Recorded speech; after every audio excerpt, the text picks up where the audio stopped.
apocalyptic na narinig natin sa katulad na halimbawa ng unang pagbasa. Oh guys, kaya po. Ito ay klase ng literatura o way of writing Church. noong mga unang panahon na nagpapakita ng isang coded message. Ano po yung coded message?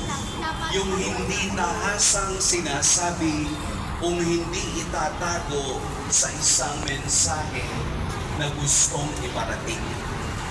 Kaya kung hindi mo alam ang tunay na kahulugan nito, maaaring ikaw ay magkaroon ng pagkakamali to interpret the message. Coded message. Yun bang mga salita?